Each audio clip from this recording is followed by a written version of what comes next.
It fits on the receptor like this. So what happens then when adenosine comes along? It can't attach itself to the ones that are occupied by caffeine. Oh, I see. So they take up the seats. Yes, which means you're less tired. It does.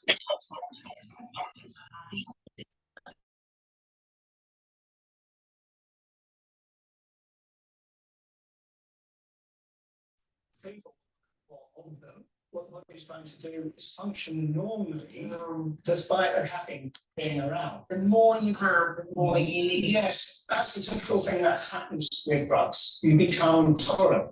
The other effect is that if you now stop taking the drug, you're going to feel pretty bad. What you get is what's called a drug opposite effect. So in other words, rather than being more or less, you're now actually sleepy and fatigued and tired. So that's a big downside. With Peter's warnings from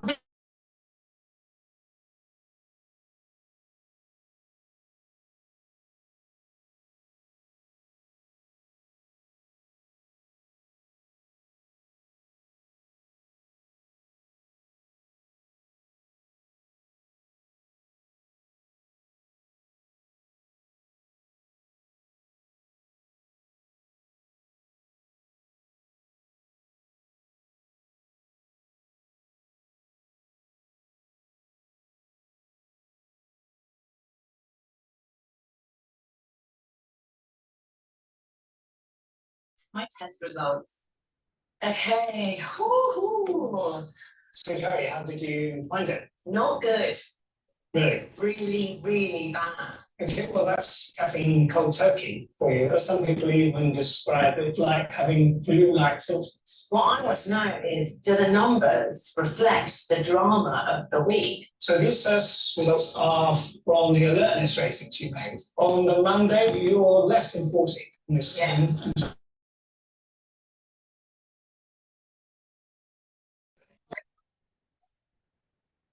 I want to get back into bed. Normally really full of beans, literally. I can't be the caffeine. Without caffeine, more adenosine jumped onto my receptor.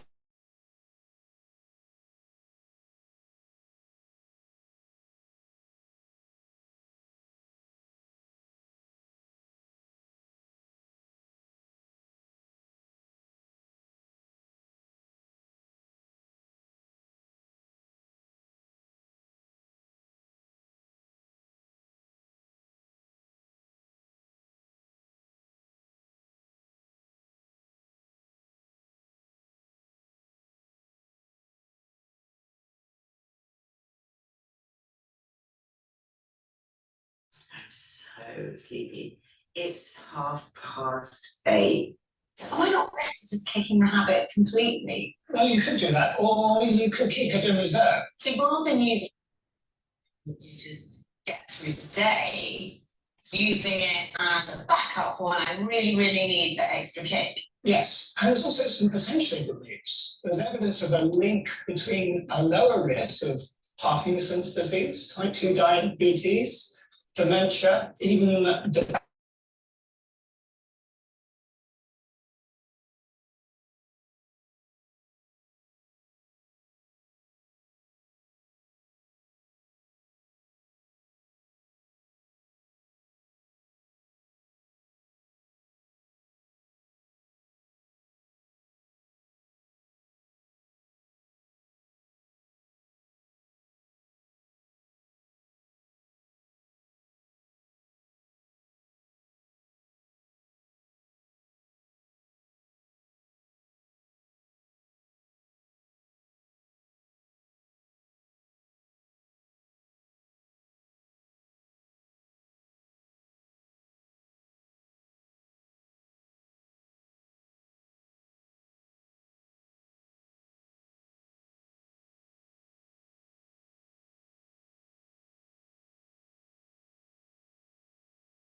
pressure environment is the same as sending our coffee 60 miles into space. Please explain to me why it needs to be at that pressure. Okay, the reason it's at that pressure, we need to go from a solid, which is the ice, when you put in a doldrum, to a vapor. Now, we need to do that so rapidly that we don't go back to a water base, otherwise we'll end up with concentrated liquid. Dryer is heated up, which melts the ice within the granules. But in the vacuum, the ice turns immediately into a gas without going through a liquid phase. It's a process called sublimation. So the water is coming out of our icy coffee. That's correct. In vapor. Yes. Leaving behind the frozen dry coffee bits. That which is no longer frozen, it's just the dry coffee bits. It takes 3 hours for the coffee to travel through the dryer. Right. So what is happening to it right now? We empty the tray, we just rotate the tray around, mix it in all that coffee will fall down, and that goes into a big bag below. Now, that's the sort of technology I can understand. The way the two hammers come over and they hit the today. If I was going to be a machine in here, I'll be that one. Come on, there we go, so. 11 hours and 37 minutes ago, we had green beans. Now we've got freeze-dried instant gravity. The granules fall down a chute into the room below. Once the bag is full of coffee, it's transferred to the filling area, where Dawn Thompson is waiting for me. Dawn, can I come up? Come on up. Right, now, Dawn, we are just about to put coffee in the jars, aren't we? Something to do now, shortly. Don't call me short. Bringing in this bag of coffee. I think we're trying to do this next time. How much coffee is in this bag? 450 kilos, half a ton. How many jars does that make? It's around 2,250 jars of coffee. And so all the technical stuff I've said, all the space age stuff, I'm going to empty it now by pulling the string. Yeah, Is before. is that right? Yeah. It's coming. We've got granules, but they don't smell like the coffee I know. That's because the aroma we saw earlier still needs to be put back in. This is the last part of the process, so we have to put the in-jar aroma back in before filling. In-jar aroma. Jar aroma. What do you do so that we get that powerful smell? When it, So when you open that jar of coffee, you get that nice coffee smell. do you just spray it on the top of the jars, or You get sprayed off the coffee to go into the filling room. The granules get a good blast of that familiar coffee aroma on their way down. so? Can you take me and show